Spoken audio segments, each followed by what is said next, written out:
So, hello, my people. Welcome to DTH or DHT, known to a lot of my people as Definitely Hot Tea. We're back, and welcome.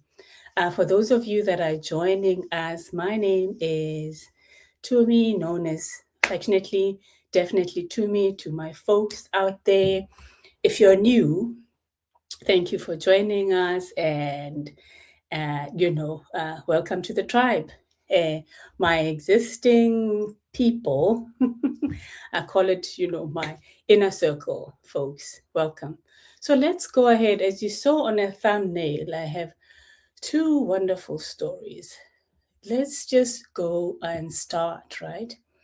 We're going to have a chat real heart to heart because today is all about reflection. Uh, you know, we look back and we process. As you know, we come back on a Sunday. Hopefully, some of us have had our meals. Others are planning to have a meal, like myself. So to just come back in terms of reflections and coming back and finding strength within ourselves, right? Especially when we share those moments. So settle in, grab your favorite drink. I have my hot tea here, or your coffee, or your snacks, whatever you're sipping. Let's just get started. But my people, before we do, let's just go through the disclaimer because today is a bit hectic. Content advisory for my viewers. The live stream features inspiring stories of achievement and success alongside thoughtful reflections and personal loss, grief, and reliance. So viewer discretion is advised. Yeah. So let's just go on and talk about it. Let's get to it. So we love celebrating wins, right?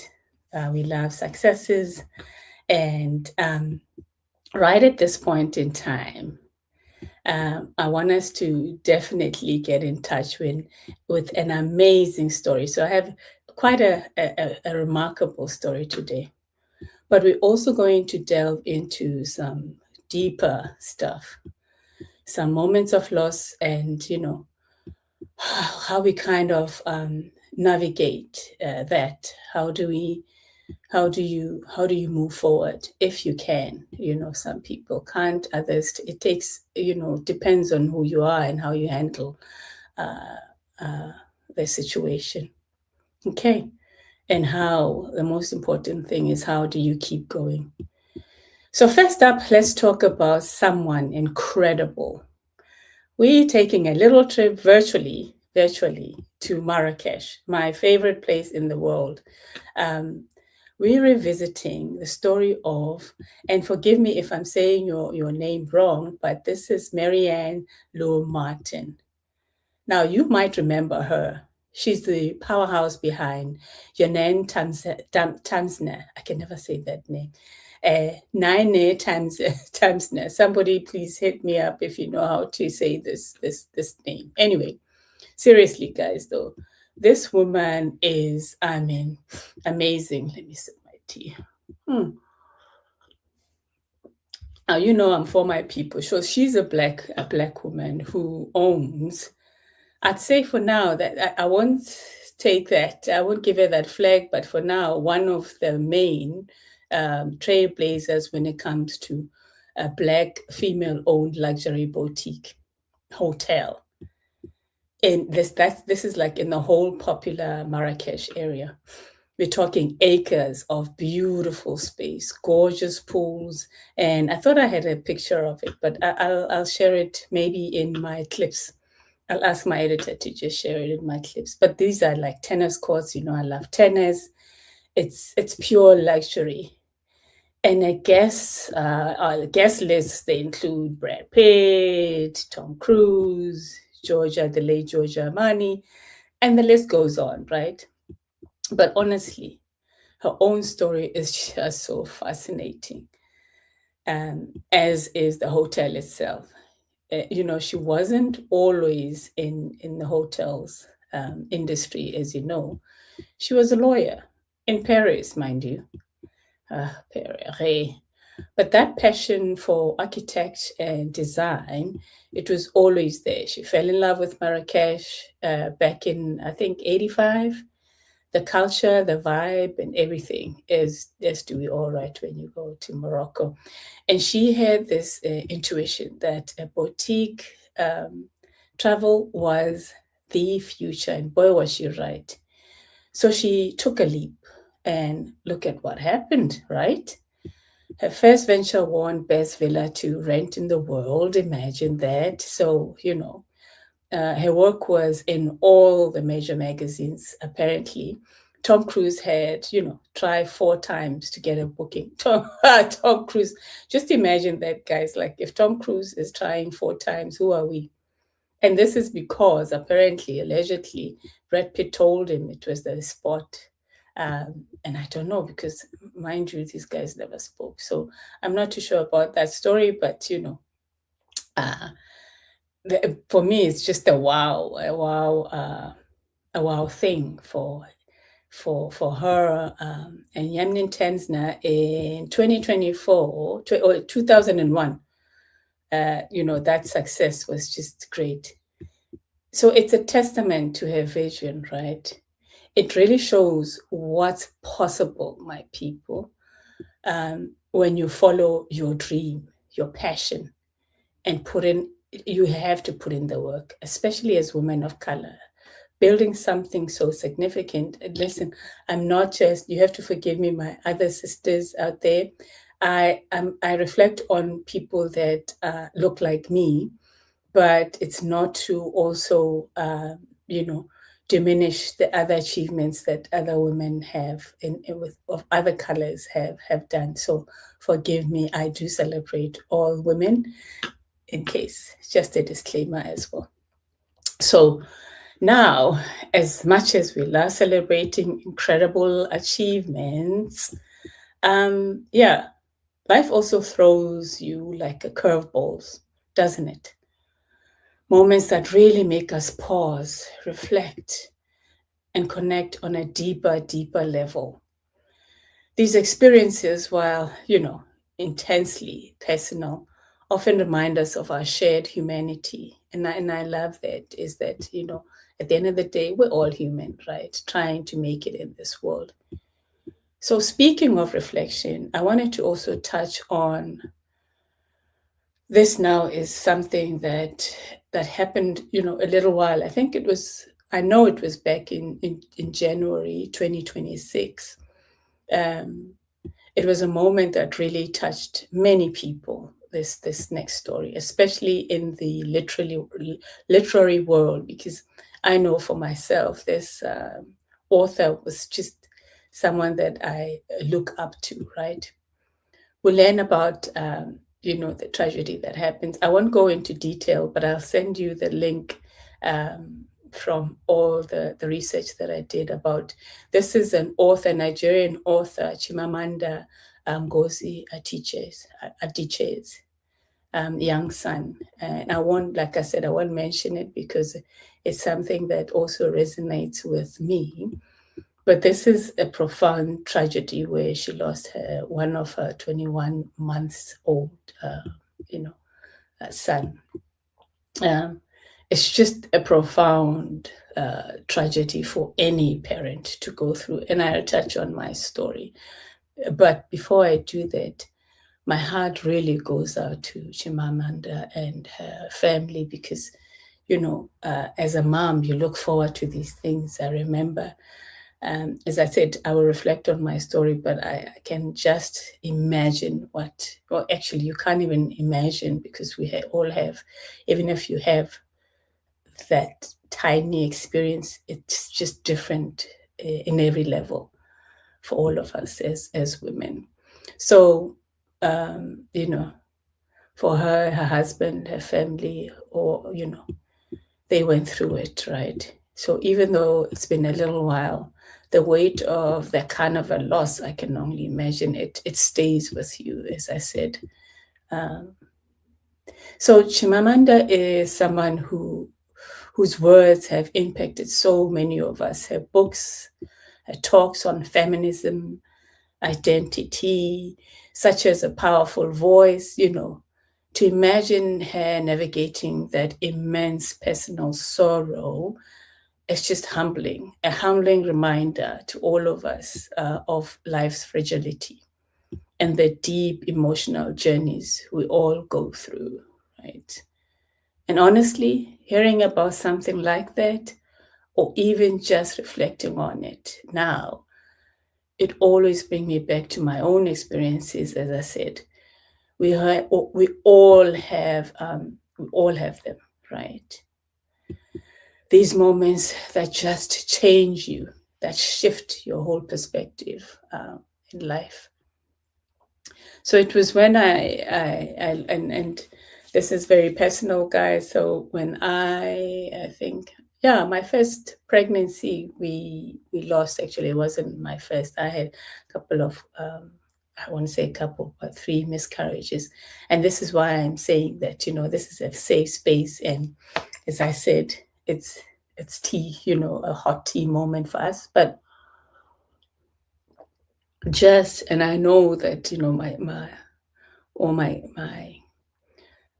I didn't see the faces. I didn't get to touch them. So I'm not, there's no measurement to her loss. And there's a lot of women that go through this and they don't talk about it, especially in the African culture. You're meant to be strong. You're meant to be, holding the family together, even when you go through a loss. So for me to have to dust myself up, carry on, go back to work, because you still have to, the hustle is still on. There's no stopping. The world continues. So for me, seeing someone like Chimamanda, who is strong, profound, with this profound loss, it's just touching. But I leaned on my mother more than anyone when I had that loss. And this is why I'm saying woman power, you can never shift. I leaned on my mom, and I'm sure, this happened in Nigeria, allegedly. So I'm hoping that she has that support that she needs. At times you just want to be alone, right? You just want to process, and things are moving fast. You have to go back to work. Other kids have to eat. So it's a hard one. So thoughts to her and family.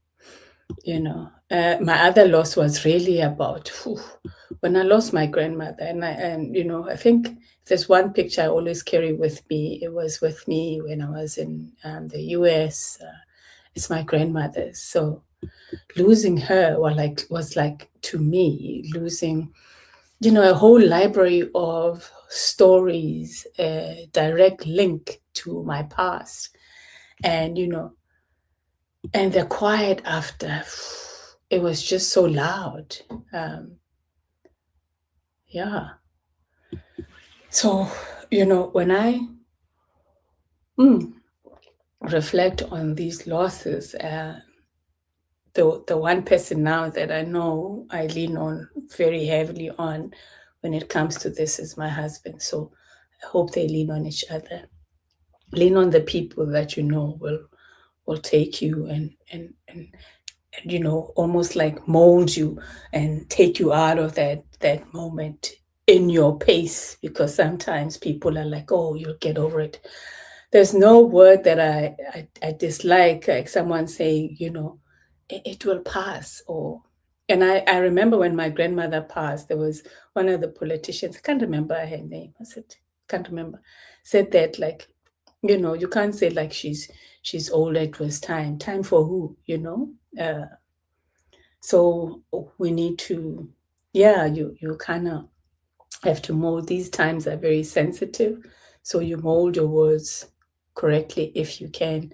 If you don't have anything else to say, don't say, right? Just be there, hug, kiss, make tea, hot tea. So it's also about learning to carry on. carry it right, this grief,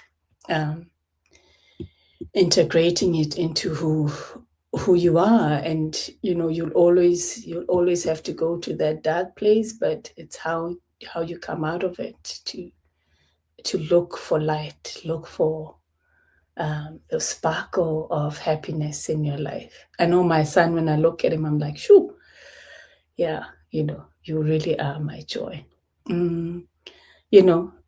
Finding those little sparks of light, those moments of peace, and those people, like I said, who help you find them again. So today, we've journeyed from the incredible success of Meryanne Loum-Martin and her hotel in Jnane Tamsna. I'll share you the link in case you're in Marrakesh, times to come. We reflected on the deep, deep sorrow of Chimamanda Ngozi Adichie's loss, and touching our own personal experiences with grief. So let me know, what you think, what you want to share, what you've gone through, how you were able to pass through the darkness. It's a lot, I know, but it also makes us human, isn't it? I mean, this full spectrum of life, the building, the creating, the deep connections, and yes, the navigating of loss. It's all about tapestry. So, guys, for today, I think it is what it is in terms of that. Thank you for always supporting our community. It means the world to me. You don't know. I know it's a Sunday for me. I'm about to go and finish my cooking so we can have lunch as a family. It's about 2:22, 2:30. So, but before we leave, I just wanted to, as always, I'll play it out, but I'll leave the quote with you. But remember to always be gentle to yourself and with yourselves and others, right? Especially when reflecting and going through your own, reach out to your community for strength. I always say community because in where I grew up, we're all about, loving hard at times. A neighbor will tell you, hey, get on with it, So reach out to your community. So like I said, if this conversation meant a lot to you, please give this video a thumbs up. That keeps us going. Subscribe to DefinitelyTumi, and I'll keep bringing more of the DHT. I want to make t-shirts and some merchandise for us to keep going on this channel. And I know that some people are unable to watch.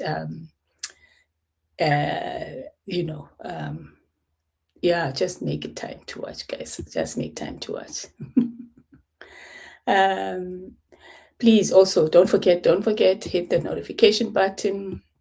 So our code for this week, and I'm going to leave you out with it. I will leave you out with that. Take care, my people. Keep that hot tea brewing, okay? Bye.